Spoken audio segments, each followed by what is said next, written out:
About 4 years ago, I finally got my first outdoor wood boiler to provide heat and hot water for the house that I was living in at the time. That house was all electric, and after one winter of paying outrageous electric bills, I decided no more. I had done some research and talked to several friends and neighbors and families who had used that type of hydronic heating, and I was sold on it. I bought the Hardy H4 from a friend of mine who helped me install it. We ran the lines, put in the heat exchangers, we did all the plumbing and wiring, and it really turned out great. It cut our electric bill down to about an eighth of what it normally was. And we had unlimited heat, unlimited hot water as long as we had firewood. So after moving to this house, I decided that I was going to put in the same type. When I sold the last house to some family, I left them the stove just as it was, made sure they knew how to use it, and they're still using it and enjoying it to this day. I decided I would never go back to paying for electric heat. When I installed the stove the first time, the friend of mine who sold it to me came out with his excavator and his knowledge and experience and showed me how to install it properly, run the lines, hook up the plumbing. We installed the heat exchangers and did the wiring. So for my second time installing one of these units, I felt pretty confident that I could get it done on my own, remembering what I had learned years ago the first time we installed it.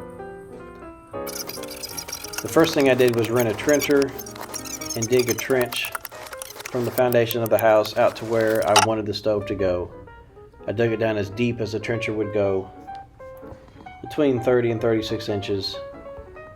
After I had the trench done, the first thing I installed in the ground was the 4-inch black drain tile. The purpose of this is to divert away any excess water collected in the ground, either groundwater or rainwater, to keep all that extra water away from the actual water lines so as to save as much heat energy as possible. Since the stove was set on the edge of the hill, it was easy to dig the trench to the edge of the hill and let the drain tile roll over the hill, creating a natural flow. I did not have perforated pipe, so I installed holes in the pipe with a drill and then covered it with dry, round river rock.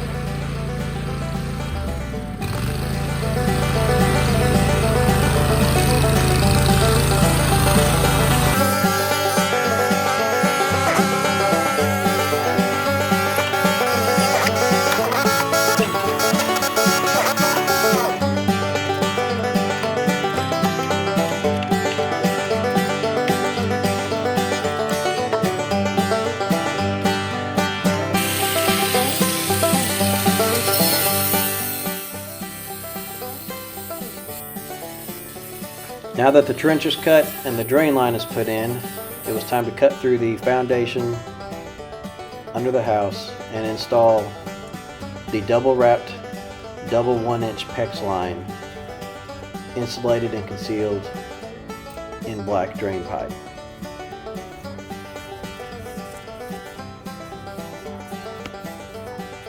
These 1-inch PEX lines move the hot water from the stove inside the house to the heat exchangers on the furnace and the hot water heater.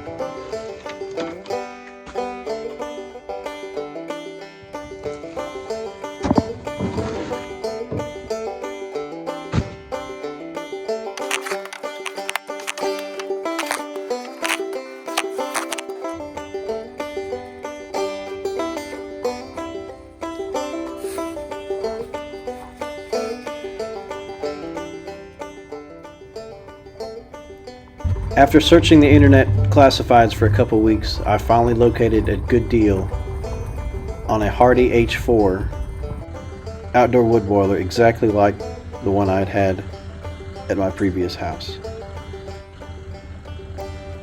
I drove about an hour north out through the Indiana farmland and purchased a stove from an elderly couple who was converting their home from wood heat to electric and propane.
I had also been looking for a good deal on a quality heavy-duty ATV cart to use with the four-wheeler to haul firewood.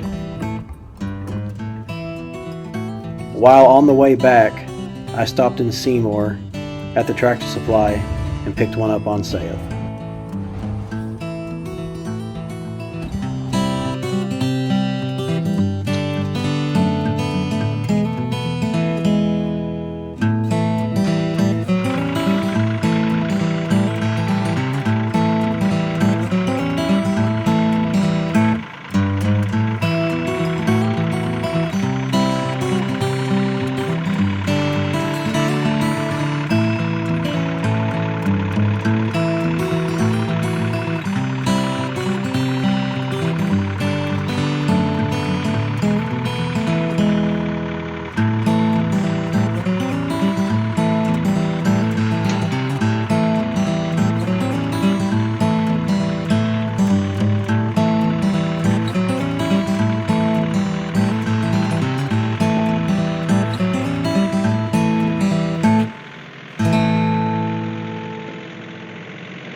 Of course, right before it was time to run the main lines, the great weather we'd had of dry, sunny days came to an end and it began to rain,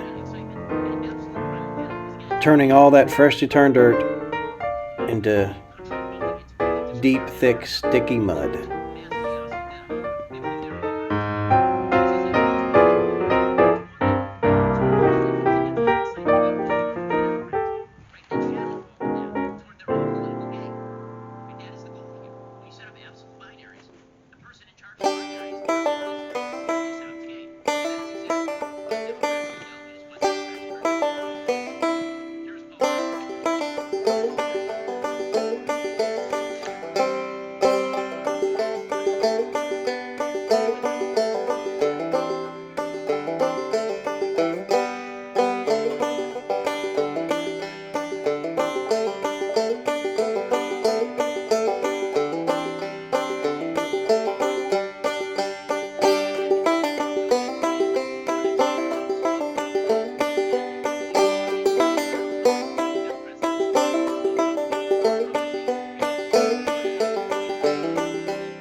After digging in the mud and wrestling with the PEX line, I finally got it through the foundation wall into the crawl space.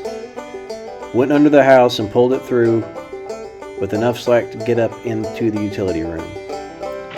With the lines in place in the trench, I used the tractor to fill in the trench and smooth out the area for the concrete pad that I was going to pour for the stove.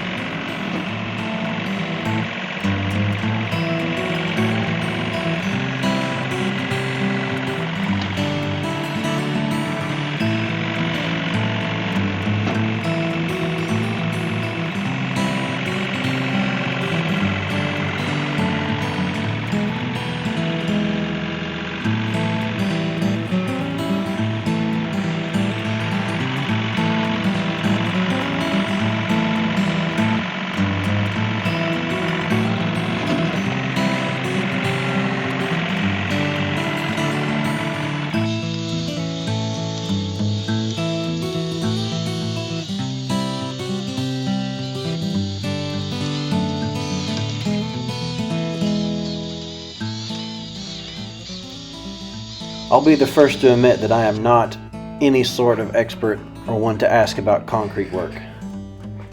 But I had helped friends in the construction business enough to know the basics. I asked a couple friends for some tips on getting this done the cheapest but best way to make it last. And after some time wrestling in the mud, fabbing up some forms, we installed the rebar, mixed up about 25 bags by hand in a wheelbarrow, and had a concrete slab poured. The next part was just a race against time. With the weather, the rain coming, the cold coming, I quickly spread gravel around the concrete pad, made a solid level surface around the stove, got the stove set with the tractor, got the lines hooked up, the system filled with water, the air purged, the pump hooked up, the plumbing inside completed. We started a fire, and everything worked.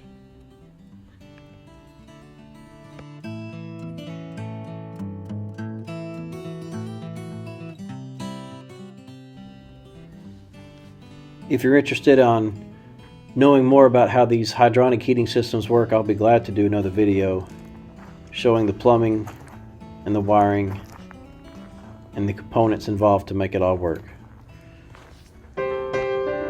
It feels great to have a reliable source of heat. I say bring on the winter and let's get some snow.